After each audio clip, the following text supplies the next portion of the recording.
Alhamdulillah hadana li hada wa ma kunna linahtadiya laula an hadana Allah.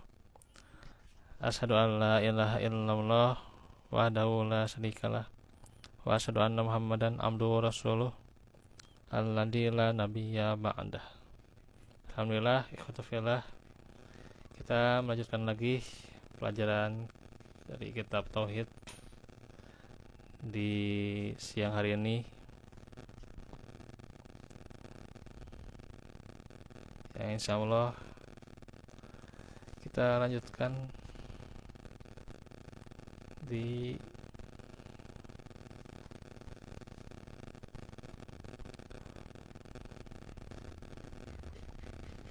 faedah hadis ya.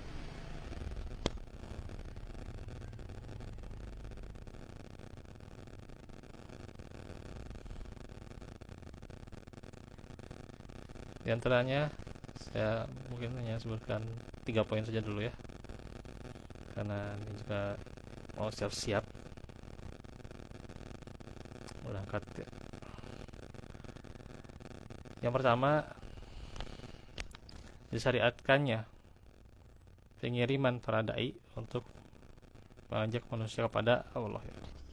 Itu bagaimana Rasulullah SAW di antaranya mengutus Muaz bin Jabal ya ke wilayah Yaman ya sebagai dai dan di antaranya juga pengajar di situ ya.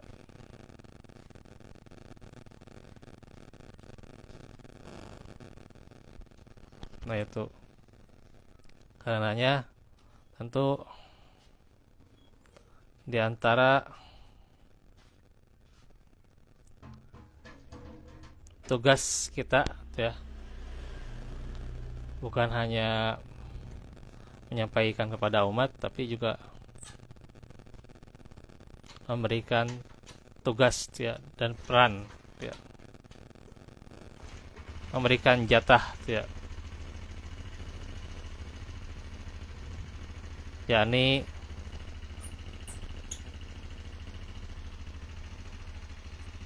di antaranya ya,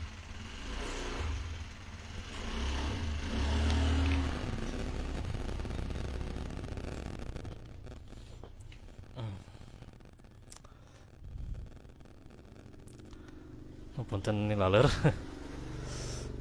Di antaranya adalah dengan mengutus kader kita ya gitu. Kader kita untuk jadwal di masing-masing masjid ya gitu. Atau pula menugaskan pada kader kita untuk diantaranya juga ke daerah pelosok ya gitu. Nah itu ya di antaranya.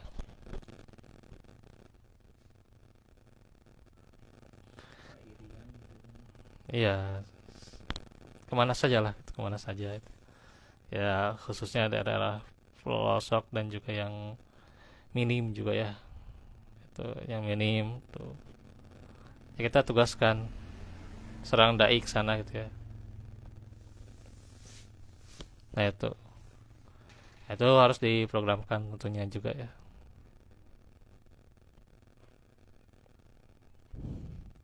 Apalagi yang berkecimpung dalam dunia ya bidang dakwah harus ya, ketika dia punya kader-kadernya kirimkan tuh ya gitu, karena ya tidak bisa tentu oleh jadi kita sendiri, nggak bisa ya.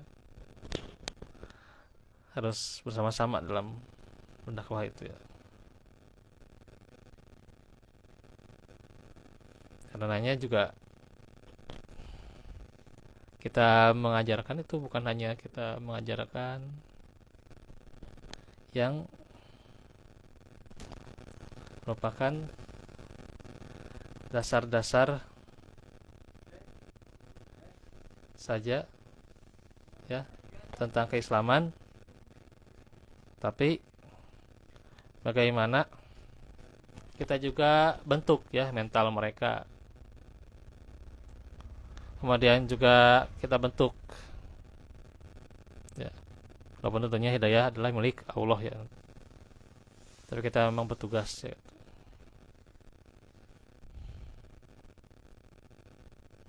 Karena itulah sebagai tentara Allah ya, mereka yang berkecimpung dalam dunia dakwah, dan memang rintangannya itu berat sekali ya. Tidak mudah ya.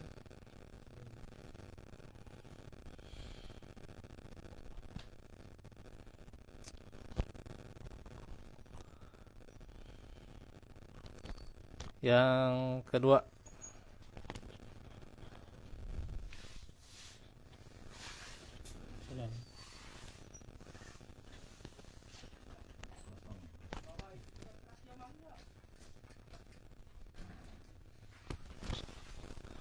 bahwa syahadat la ilaha illallah adalah kewajiban.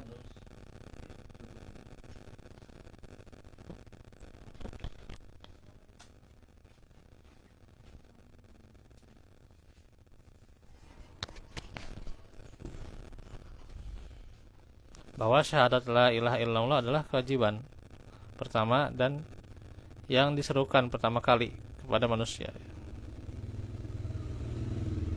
Jadi mengajarkan orang lain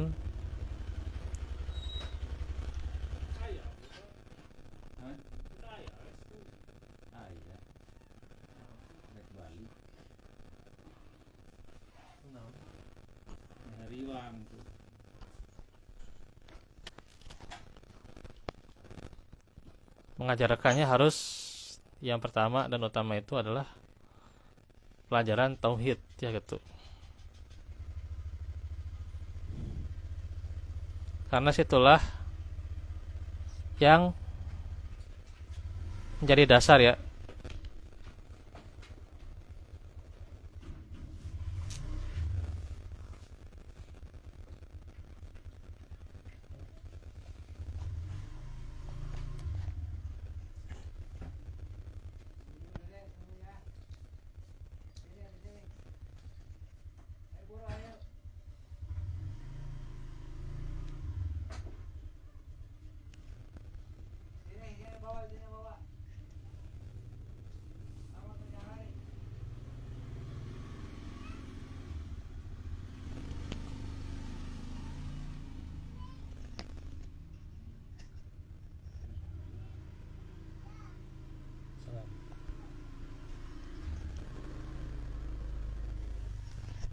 ya. Kita lanjutkan ya, lumayan ya, sudah tunda berapa menit ya.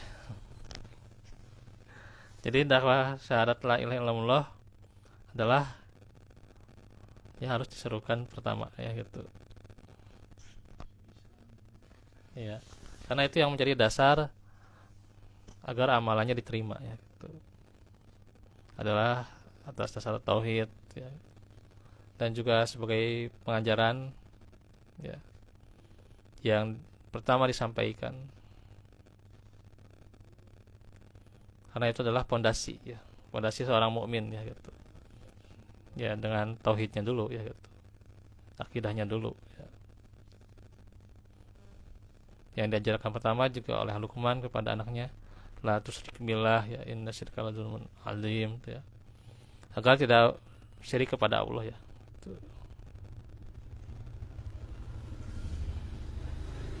Dan sungguhnya syirik itu kezaliman yang paling besar ya. Iya, ya jelas sudah di surat An-Nisa ya, tidak akan diampuni dosa syirik itu. Surat An-Nisa itu kan 2 kali kan difirmankan oleh Allah kan, surat itu ada ayat 48 sama ayat 116 ya. An-Nisa.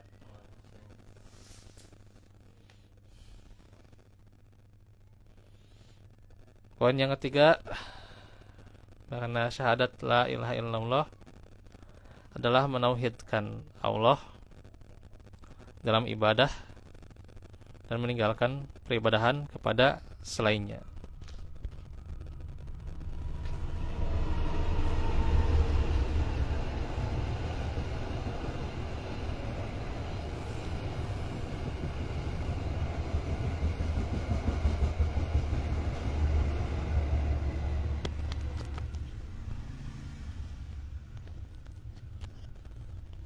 Nah, ini adalah makna syahadat, yakni hanya menjadikan Allah yang disembah ya. Hanya Allah yang patut disembah dan meninggalkan kesyirikan. Ya.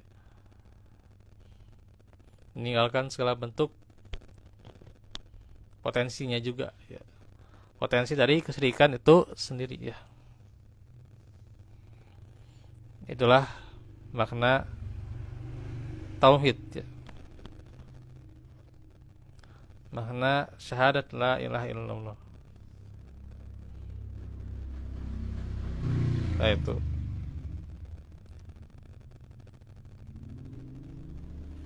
adalah diantaranya dalam beribadah ya. Tidak boleh mencampur adukan ya, peribadahan itu dengan kesyirikan ya. Nah, itu apalagi yang sudah jelas-jelas kesyirikannya ya itu.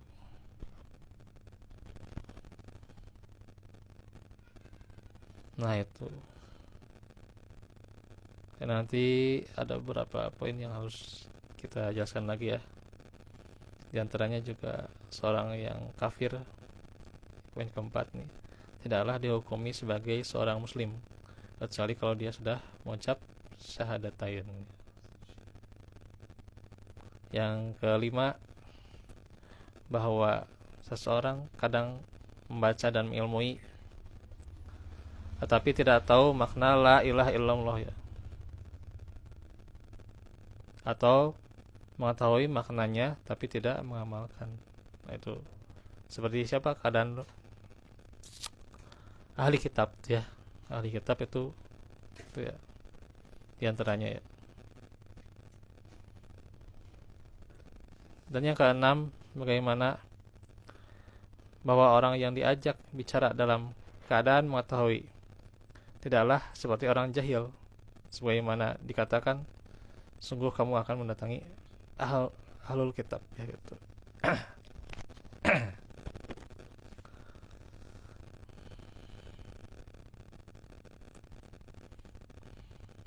Artinya bagaimana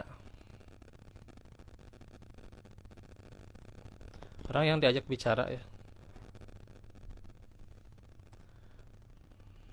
atau orang yang kita dakwahi juga ya, haruslah senantiasa orang yang ya bagusnya itu ya. Tapi memang di dalam perkara dakwah itu ya terkadang pada orang yang ya dia memang tahu ilmunya dan juga yang dia belum tahu ilmunya ya. Di sini kan ahlul kitab ya yang dimaksud ya gitu.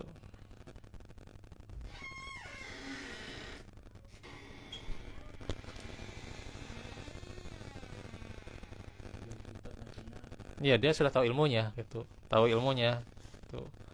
Cuman ya itu dia perkara mengamalkan atau tidak ya itu ya.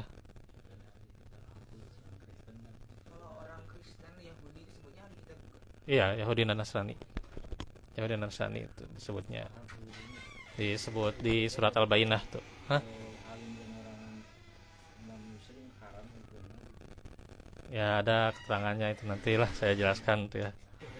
Tuh, tapi belum sekarang lah. Nanti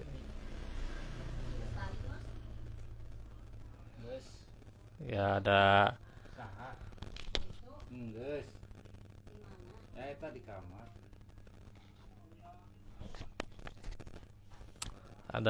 di surah An-Nisa tuh ya. Tapi ya kalau menikahi ahlul kitab ya gitu. Ya si perempuannya ahlul kitab ya, perempuannya tapi ahlul kitab ya, supaya bisa dibawa diarahkan. Itu pun kalau aman gitu ya gitu. Kalau aman, tapi kalau tidak aman ya lebih baik tidak usah gitu. Iya, carikan wanita kan yang beriman, cari gitu ya gitu. Iya. Jadi orang yang diterangkan dalam dakwah itu diantaranya itu ya, orang yang berilmu ya, orang yang mengetahui ilmunya ya.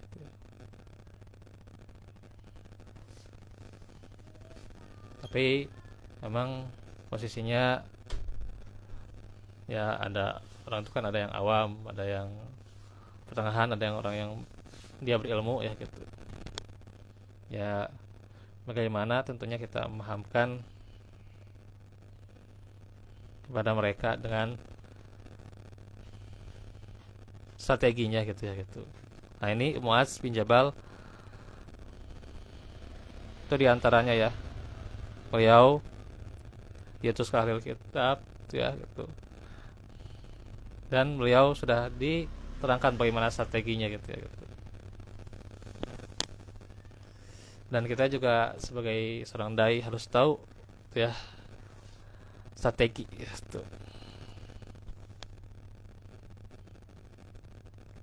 Aduh, pengen lagi pengen ya, kagok. Jadi supaya tidak kaku ya, dalam berdakwah itu harus ada strateginya ya. Ke orang yang awam bagaimana, ke orang yang lebih mengetahui bagaimana gitu ya, orang yang pertengahan gitu ya. Ya artinya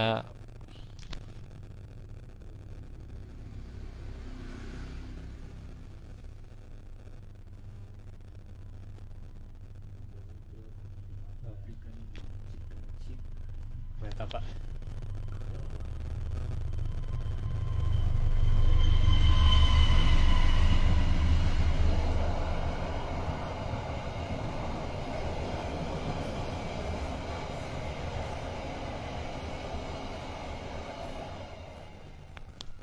Ya, artinya bagaimana memahamkan kepada mereka dengan strategi ya gitu. Dan kita juga harus mengetahui ilmunya ya gitu. Tidak cukup kita hanya tahu atau hanya berkeinginan saja untuk menyampaikan pada orang, harus tahu ilmunya ya. Harus ya gitu, menguasai ya. Ya bagus ya, ada pahala tambahannya, ada tambahan yaitu menghafal ya, hafal akan dalilnya gitu ya. Cuman kalau kitab tauhid, untuk menghafal kitab tauhid itu butuh waktu. Berat Pak, hadisnya panjang Pak.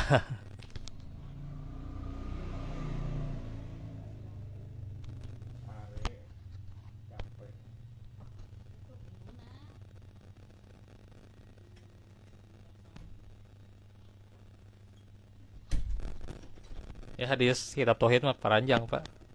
Kebayang kalau dihafal juga Pak. Butuh waktu yang lebih itu ya untuk menghafalnya ya.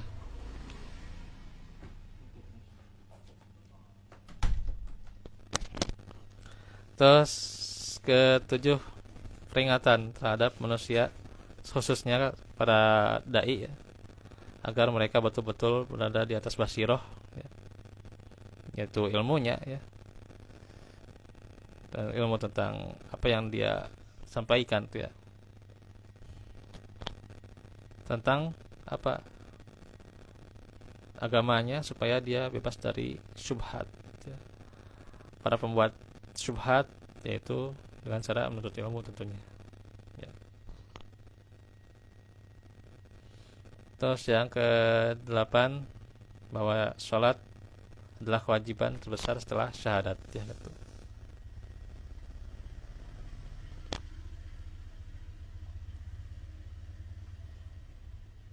Lalu saya sebutkan saja ya supaya lebih cepat nih ya. Saya sebutkan supaya lebih cepat nih, mau beres soalnya nanti kita ke hadis yang kedua ya. Beres hadis pertama, hadis yang kedua nih ya cukup panjang juga ya. 9, bahwa zakat adalah rukun yang paling wajib setelah sholat ya. Sudah tahu cuma ya tentang rukun sholat, apa rukun Islam ya. Kemudian juga 10, penjelasan tentang salah satu golongan penerima zakat, yaitu orang-orang fakir, dan pembolehan memberi zakat hanya kepada mereka. 11, bahwasanya tidak boleh mengambil zakat berupa harta terbaik kecuali dengan keridoan ya, kalau diridhoi ya. silahkan ya itu ya. Jadi harus ada ridho dari pemilik harta tersebut ya. Yang ke-12, peringatan terhadap perbuatan zolim, dan bahwa orang yang terzolimi adalah mustajab ya doanya, meskipun tanda kutip ya gitu, dia adalah misalnya orang yang, katakanlah orang yang tertindas itu, orang yang terzolimi itu misalnya orang yang terkadang ibadahnya kurang gitu ya, ibadahnya kurang, atau bahkan ya dia melakukan perbuatan dosa-dosa gitu ya gitu ya, kemaksiatan gitu ya, atau bahkan ya dia cenderung gitu ya berbuat kekejian gitu ya gitu, tapi orang yang terzalimi itu tetap doanya mustajab gitu ya. Itu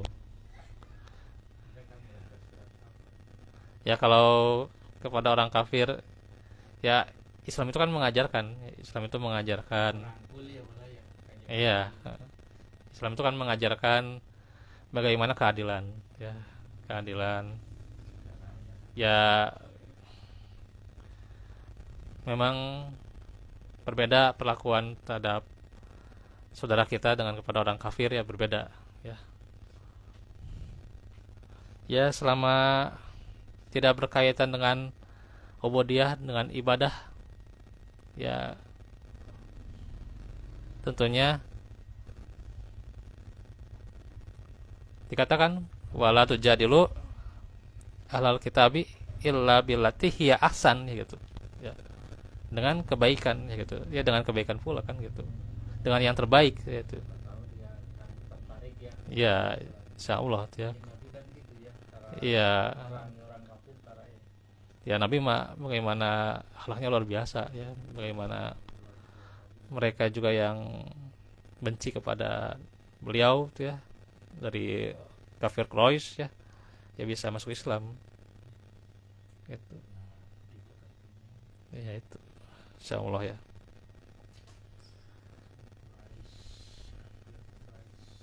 Nah itu bagaimana dakwah ya yang harus bijak ya gitu. Iya, kecuali kalau orang tertentu mah iya, iya, ya orang tertentu mah ya bagaimana ya, ketika Allah tidak menghendaki hidayah padanya gitu.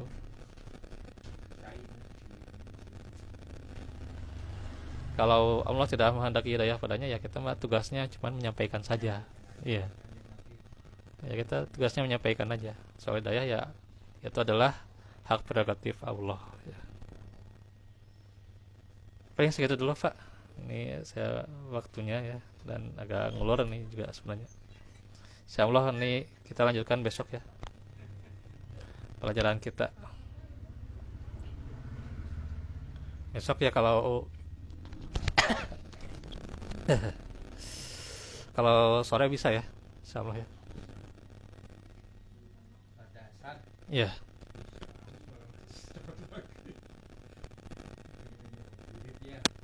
ya pada asar palingnya sampai setengah lima atau setengah lima lebih lah, insyaallah ya. Nanti di ini aja, di WA aja kalau ada perubahan waktunya ya, kemungkinan ya pada asar ya. Hey, walafikum walafiminkum. Aku lakum hada wa astagfirullah li wa lakum. Rabbana atina fid dunya hasanah wa fil akhirati hasanah. Benar. Assalamualaikum warahmatullahi wabarakatuh.